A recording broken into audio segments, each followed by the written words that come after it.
warm welcome to my YouTube channel as our study point में आपका हार्दिक स्वागत है. Now it is the second part of this video, nationalism in Europe में राष्ट्रवाद. दोस्तों ये this question asked in exam in 2010, 13, 16, 19 and 20.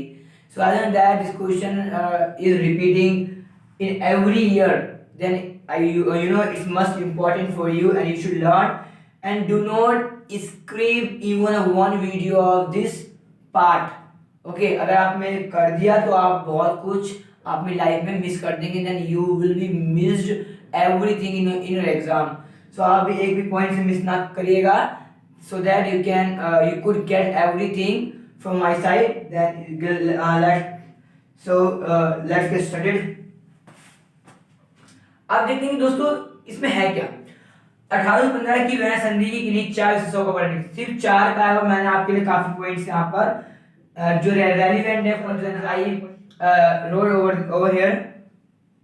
अब देखते हैं कि 1815 में नेपोलियन की हार के बाद यूरोपीय सरकारें रूढ़िवाद की भावना से प्रेरित थी. क्योंकि आपको पता है, मैंने आपको बताया कि 1815 में जब नेपोलियन की हार के बाद क्या हुआ कि जो पहले रूढ़िवादी जो कंजर्वेटिव थॉट थे, जो ये कहते थे कि महिलाओं को हमेशा पुरुषों की जूती की नोक बनी रहना चाहिए, कोई भी डेवलपमेंट नहीं होना चाहिए. तो यही थॉट क्या थे, यही थॉट कहते हैं रूढ़िवादी, जो बहुत नीचा और बहुत पिछड़ा सोचने वाले व्यक्ति होते हैं. ठीक है.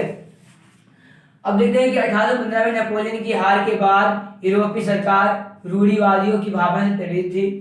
1815 में ब्रिटेन, रूस, प्रसा और ऑस्ट्रिया के प्रतिनिधि यूरोप के एक समझौते तैयार करने के लिए वियना में मिले.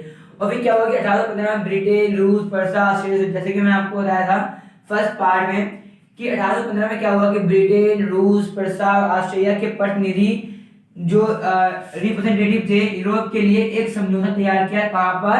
वियना में. इस सम्मेलन में क्या हुआ कि मैंने कहा था कि मेजबानी किसने दी थी, आप मुझे कमेंट करके बताएं किसने दी थी. ड्यूक मैटरनिख ने, मैंने आपको बता दिया. ठीक है.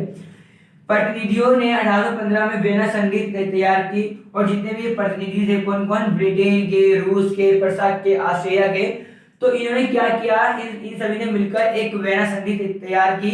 और जिसका उद्देश्य क्या था दोस्तों, जिसका उद्देश्य था कि नेपोलियन ने जो भी रिफॉर्म किए हैं उनका बदलाव करना, उनको खत्म कर देना, जो नेपोलियन युद्धों को के दौरान हुए थे. ठीक है. जो नेपोलियन युद्धों के दौरान किए गए थे, जो नेपोलियन ने रिफॉर्म किए गए थे उस समय.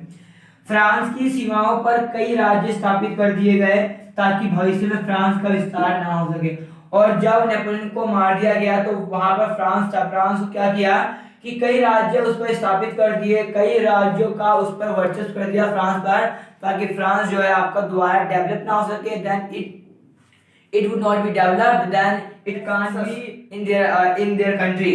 सो वो अपनी कंट्री में सक्सेस नहीं हो सकता, या it can't be success in itself. ठीक है. आप देखते हैं कि सक्सेस नहीं हो सकता था अपने उसमें.